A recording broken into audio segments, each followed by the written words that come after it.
네, 윤선도의 견회요라는 작품을 해석해 보도록 하겠습니다. 이 작품은 그 윤선도가 이렇게 귀향을 가서 그 상황에서 자신의 마음을 노래한 작품이라고 하고요. 견회요라는 이 제목이 좀 약간 어려운데요. 마음을 달래는 노래 그런 뜻입니다. 마음을 달래는 노래 그런 뜻을 가지고 있어요. 그래서 이 노래를 쭉 이제 이렇게 읽어보면 자신의 마음, 자기가 이제 귀양 올 수밖에 없었던 마음이라든지 혹은 자기 때문에 이제 걱정 근심하실 부모님에 대한 그런 어떤 애틋한 마음, 또 그럼에도 불구하고 임금을 향한 충성의 마음 이런 것들이 잘 드러나 있습니다. 자, 살펴보도록 할게요. 1수부터 슬프나 즐거우나 옳다 하나 외다 하나 외다 그르다 잘못됐다 이런 뜻입니다. 옳든지 그르든지 뭐 슬프든지 뭐 기쁘든지 좌우지간에. 그다음 두 번째, 내 몸에 할 일만 닦고 닦을 뿐이언정. 내 몸에 할 일, 어떤 그 선비로서 해야 할 일을 말하는 것이고요. 선비의 할 일을 말하는 것이고, 전체적으로 이 시의 맥락을 읽어보면 결국 충을 의미한다고 볼 수가 있습니다.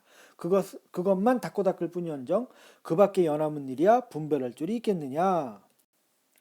그 밖에 연함은 일, 그 밖의 뭐 남은 일 이런 뜻인데요. 그 밖의 남은 일, 그러니까 그 나라 위에 충성하는 것 이외의 어떤 그 세속적이고 또 뭐 부귀공명을 그 추구하고 이런 것들을 말하는 거죠. 이런 거는 나 분별하지 않는다, 생각하지 않는다 이렇게 이야기하는 겁니다. 자, 제2수로 넘어갑시다. 내 일 망령된 줄을 내라 하여 모르겠느냐. 여기서 내 일, 내가 한 일을 말합니다. 내가 무슨 일을 했느냐? 그 상소를 올려서 귀향을 가게 됐거든요. 이거 말하는 겁니다. 이거. 내가 이렇게 한 거 참 어리석다는 것 나라고 하여 모르겠느냐. 알았다. 안다. 상소를 하면 입 바른 소리 하면은 임금한테 미움을 받게 되고 신하들한테도 미움을 받게 돼서 뭐 이렇게 하다 보면 막 사람들이 나를 디스해서 내가 쫓겨나서 귀향을 가게 될 거다라는 거 내가 몰라서 했겠느냐. 이 마음 어리기도, 이 어리기도 어리석기도 이런 뜻입니다.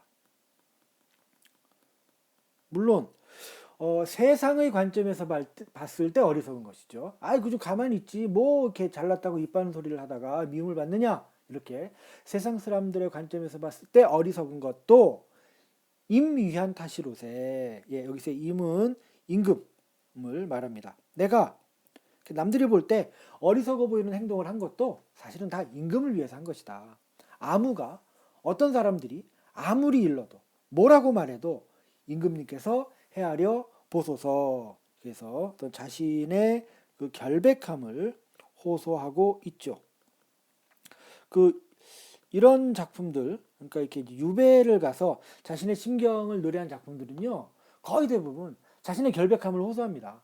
제가 사실은 다 임금님께 충성하기 위해서 이랬던 것입니다. 제 마음을 알아주세요, 알아주세요. 이런 식으로 이야기를 하는데 이 작품도 그러합니다. 자, 3수로 넘어갑니다. 추성에 있는 진호루 밖에서 울고 얘는 울고 가는 저 시냇물아. 이제 시냇물아라고 부릅니다. 시냇물을 이제 부르고 있어요. 시냇물아, 시냇물. 무음홀이라 뭐 하려고 주야에 밤낮으로 흐르는다 흐르느냐. 의문형이죠. 뭐 하려고 이렇게 밤낮으로 흐르냐. 그 추성 그 진호로 바깥에서 시냇물이 울면서 흘러간대요. 근데 그 시냇물 보고 야, 너 뭐 하려고 그렇게 밤낮으로 흘러서 가고 있니? 임향한 내 뜻을 따라서 그칠 줄을 모르는구나. 그래서 임향한 내 뜻을 따라가기 위해서 너도 그렇게 그치지 않고 울면서 가는구나. 감정이입이죠. 감정이입의 소재가 사용된 것이고요. 임향한 내 뜻, 뭐 일편단심, 요게 요 3수의 주제라고 할 수가 있겠습니다. 자, 4수 넘어갑니다. 매는 산입니다. 산. 산은 길고 길고 물은 멀고 멀고. 반복의 방식이 사용이 됐죠. 그러니까 이곳에서 지금 귀향지에서 집이 있는 고향 집까지 의 매도 길고 물도 멀다. 집까지의 거리감을 이런 식으로 그 표현한 겁니다. 어버이 그리워하는 뜻은 많고 많고 하고 하고. 이 하고라는 말도 많고라는 뜻이거든요. 그러니까 많고라는 말이 지금 4번 반복이 된 거죠. 어버이를 그리워하는 뜻은 많고 많고 많고 많고. 근데 어버이가 계신 집까지는 참 산도 길게 길게 놓여져 있고 물도 멀게 멀게 흘러가고 있어요. 내가 너무 먼 곳에 와 있어요. 이런 이야기죠. 마지막 어디서 외기러기는 울고 울고 가느니. 자, 외기러기가 울고 가는 것 역시 감정이입 사용이 됐군요. 감정이입이 그러니까 여기 삼수의 저 시냇물도 감정이입이고요. 쭉 와서 사수의 외기러기도 감정이입이 사용됐다고 할 수가 있겠습니다. 네, 이제 마지막 오수입니다. 일단 그러니까 사수에서는 어버이에 대한 그리움을 이야기한 것이죠. 어버이에 대한 그리움을 제4수에서 노래했습니다. 마지막 오수입니다.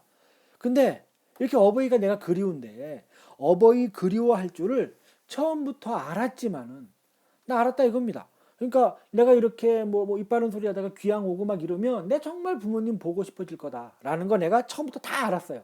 다 알았는데 임금 향한 뜻도 하늘이 만들어 줬으니 그러니까 그 부모에 대한 효와 충이 지금 대립하고 있는 거죠. 그러니까 이렇게 멀리 떨어져 있으면 부모님에 대해서 효도하지 제대로 못하는 이 불효한 마음 때문에 굉장히 내가 힘들 거라는 거 알았습니다. 하지만 임금 향한 충성의 마음도 하늘이 만들어준 것입니다. 그래서 마지막 진실로 임금을 잊으면 그것도 불효인가 하노라 해서 진짜 불효는 뭡니까? 임금을 잊어버리는 것, 충성하지 않는 게 불효라고 하는 겁니다. 그래서 마지막 그 행에서 충과 효 간의 비교의 마음이 드러나 있는 거죠. 그러니까 혹은 이렇게, 그러니까 효보다 충을 더 높은 가치로 생각했다 이렇게 할 수도 있고요. 혹은 효를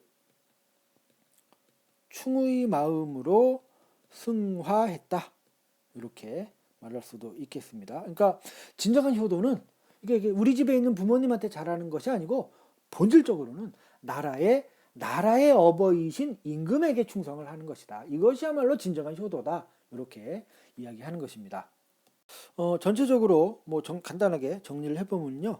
평시조이고요. 평시조이면서 동시에 연시조죠. 5개수로 되어 있으니까 주제는 나라 또 임금에 대한 걱정, 다른 말로 충성의 마음이 핵심적인 주제라고 할 수가 있습니다. 물론 플러스에서 이제 부모님에 대한 그 걱정, 사랑도 있습니다. 있긴 있지만 이것이 보다 더 본질적인 것이다. 이렇게 이야기할 수 있겠고요.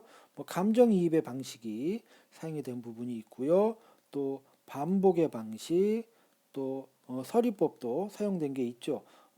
일수 맨 마지막에 그러니까 3번째 줄에 3번째 행에 그밖에 연함은 일이야 분벌할 줄이 있겠느냐 이런 것들 서리의 방법이 사용됐다고 할 수가 있겠죠. 예, 그래서 이 윤선도의 견해어는 그 선비로서의 윤선도가 자신의 어떤 충성스러운 마음을 계속 간직하다가 귀향을 가서 가지게 되는 그런 어떤 충성의 마음을 표현한 작품이다. 이렇게 정리를 할 수가 있겠습니다. 예, 여기까지입니다.